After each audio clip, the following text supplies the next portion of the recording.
Bloomberg Audio Studios. Podcasts, radio, news.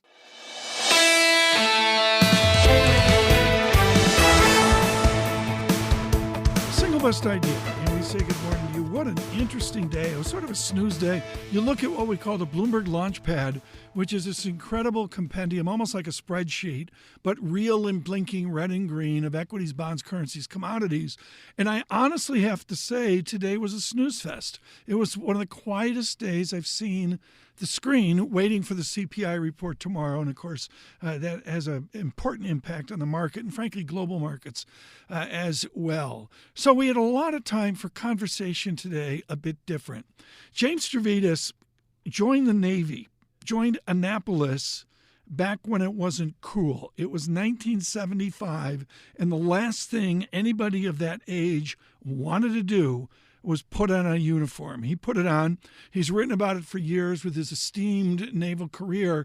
This time, not to look future like 2034, 2054, but a look back to World War II. We talked about his new book, The Restless Wave. Paul Sweeney's reading it. It's on chapter 4.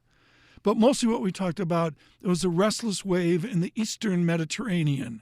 James Stavridis on the many fronts that Israel faces. I think Israel is overextended. I'd say 5 fronts. It's Hamas in the south, Hezbollah in the north. Obviously, it is the Houthis to the far south. It's also the militias in Syria, and it's Iran itself. I can count that on the 5 fingers of my hand. That's too many. Israel is only a nation of 10 million, 7 million Jews.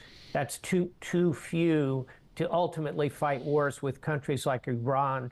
Newsflash, which has a population of 90 million. That's Iran alone. So Israel needs friends. And let's go back to paragraph 1, how important that relationship is for Israel and for the United States, between the U.S. and Israel. Admiral Stavridis on one of the wars of the moment. Joining us in our studios today from the United Kingdom, Huw van Steenis. He's with Oliver Wyman as vice chair. He's been looking at private credit, private debt. But I had to go back to where he made his name, which was Morgan Stanley, definitive on diversified financials and banks in Europe years ago, on Unicredit of Italy and Commerzbank of Germany, Huw van Steenis of Oliver Wyman on the small European banks. At the moment, if you look at the top 20 market caps of banks globally, there's only 2 Europeans. Yeah. One's HSBC, which is effectively Asian, so it's not even European. So it's only one, and that's UBS, and that's number 20. And so, no kidding. Absolutely. And so I think UBS, with my old boss Colm and Sergio, actually do have a chance to be in the Global Super League. Everyone else is in a kind of a European league or even a division below.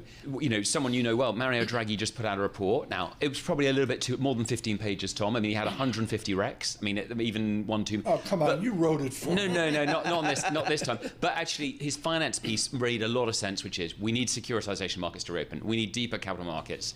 And we need some of the larger banks to merge because scale matters in banking, and we have too few banks with that scale. Huw van Steenis of Oliver Wyman there on the banking of Unicredit, Commerzbank, and maybe continental banking to come. I should mention Lisa Abramowitz's conversation yesterday with Jamie Dimon. Look for that in complete conversation, talking a little bit about European banking. And also we look to Friday in JP Morgan's earnings. It's the silly season.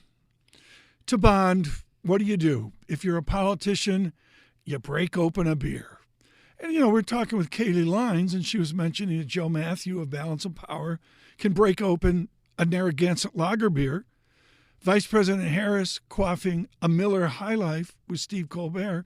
We asked Wendy Schiller about these symbols of let's get basic. Bill Clinton went to McDonald's. Barack Obama had to find some food that was bad for him that he was willing to eat on camera because we knew he didn't do it otherwise. This is part of, I can identify with you. I'll drink a beer too. I think it's a stretch. I don't think that's the image necessarily that's going to get Kamala Harris elected. But I think each candidate and each campaign right now is really like, what do we do to get this momentum? Quickest path to the swing states. a case of Jenny Cream Ale. That's all I can say. We say good morning to all of you. Really, really interesting getting into this silly season of the election campaign. The leadership there from Joe Matthew and Katie Lines on balance of power. Should mention Anne-Marie Horton as well, working at it every day as well. We're out on YouTube. Subscribe to Bloomberg Podcasts on radio across this nation. Your morning commute on Android Auto, Apple CarPlay on the corridor from Washington to New York, 92.9 FM in Boston. And, of course, on this podcast, on YouTube Podcasts, on Apple Podcasts. This is Single Best Idea.